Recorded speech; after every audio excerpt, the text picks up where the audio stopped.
It's your girl, Mrs. Tony 2 times, and I'm back with another episode of Hood Tales. In this video, let's take it to East Point, Georgia, to discuss the tragic slaying of a father of two, allegedly at the hands of his girlfriend over financial issues. But before we get into this video, I'd like to say a big thank you to Antoinette Boyd. We appreciate you so much for your donation. If you'd like to support the channel monetarily, you can find the information on the screen. And to support us for absolutely no cost to you, please hit that like button. Also, make sure you subscribe if you haven't already and join the Tony 2 Times family. Tap that notification bell so you don't miss any future uploads. Also, this video is sponsored by yours truly, Mrs. Tony 2 Times, and my new YouTube channel. Make sure you check it out and support me. I'll leave the link to it in the description box below. And be sure to share this video with everyone you know. Stay tuned until the end to hear all the details. Everything in this video is alleged. All right, let's get into it. Financial issues are one of the leading causes of stress in relationships, and in some cases, they can escalate into ongoing conflict and domestic disputes. And in modern-day relationships, social media has significantly influenced the dynamics when it comes to finances, particularly when it comes to women's expectations of men and the concept of a soft life. The idea of a soft life promotes ease, luxury, and minimal struggle, often associated with financial security, leisure, and emotional peace. This expectation has become increasingly visible due to platforms like Instagram, TikTok, and Facebook, where carefully crafted lifestyles create aspirational and sometimes unrealistic relationship goals. And in this case, these unrealistic relationship goals may have been factors that contributed to the demise of this couple and their family. 24-year-old Antonio T.J. Frost Jr. shared an apartment with his girlfriend and mother of his two children, Desire Elliott. According to TJ's family members, he was a dedicated father who held employment at a manufacturing warehouse by day, and at night he delivered for DoorDash. His family describes him as a big teddy bear with a kind heart. From what I gathered from Desire's social media, one of her possible sources of income was hairstyling.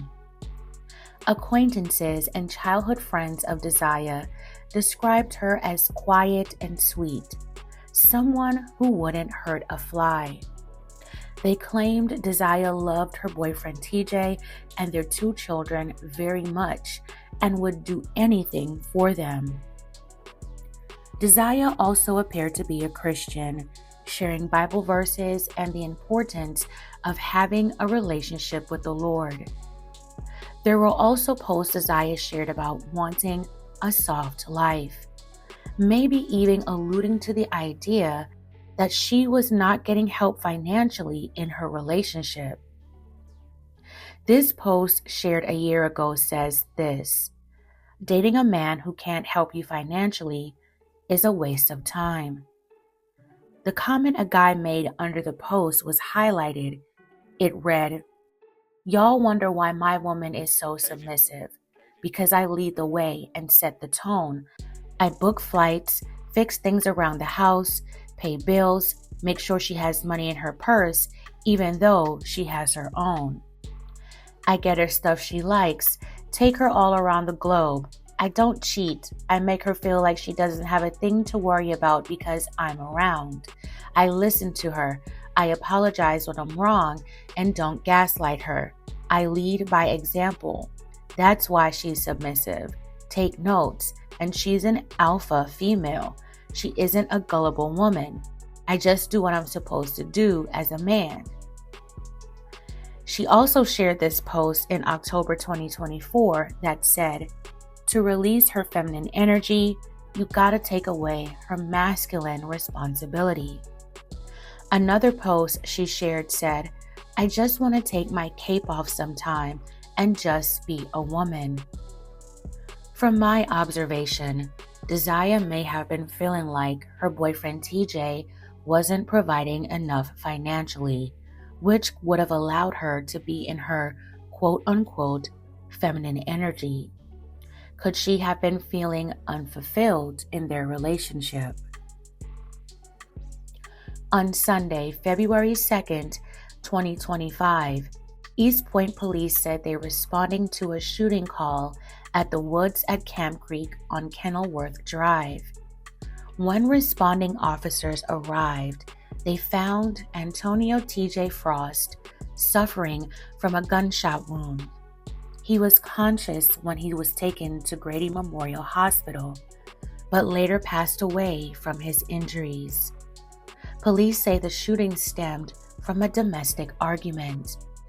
His girlfriend and mother of his children, Desire Elliott, was later arrested and charged with slaying TJ, aggravated assault, and possession of a firearm during the commission of a felony.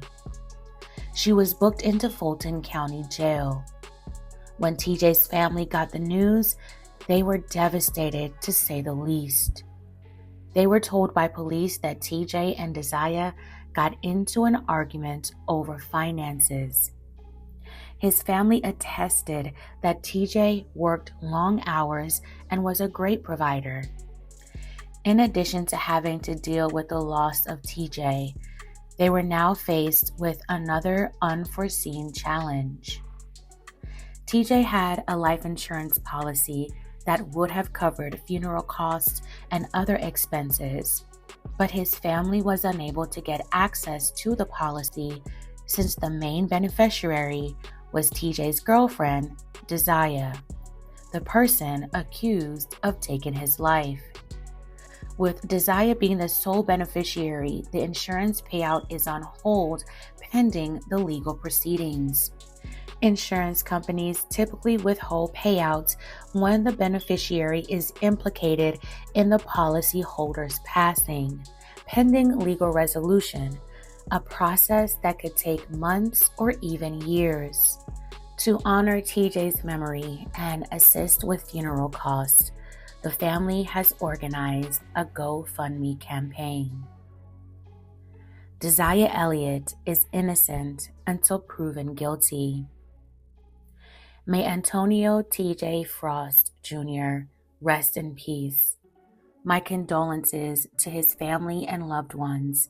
I send them my well wishes during this difficult time. If you'd like to support the family, I'll leave the link to the GoFundMe in the description box below. My heart also goes out to the children affected by this tragedy. TJ's family also wanted people to be aware that men can be victims of DV too. In light of this terrible tragedy, experts advise reviewing and updating life insurance policies regularly to ensure that beneficiaries align with one's current intentions. Friends and acquaintances of Desire had a hard time believing the allegations against her because of her quiet and caring demeanor. They feel like there's a possibility that more could be at play in this tragic incident. If the motive in this case is correct and Desire was having these feelings that were consistent with the post she shared on social media, it's really sad that social media influence may have been a factor in this incident.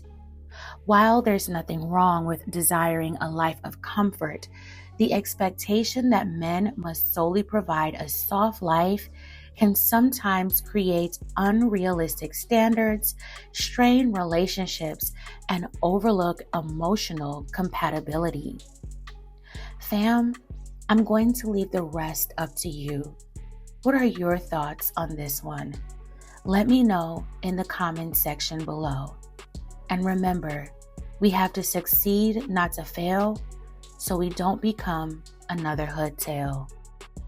Again, may Antonio T.J. Frost rest in peace. I plan to discuss in more depth social media influence and the impact it has on modern relationship expectations on my channel this week. So make sure you subscribe over on Jaleesa Unfiltered so you can be notified when I upload. All right, fam, that's it for this episode of Hood Tales. Thank you all so much for watching. Please don't forget to like, share, and subscribe. This is your girl, Mrs. Tony 2 Times. Until next time.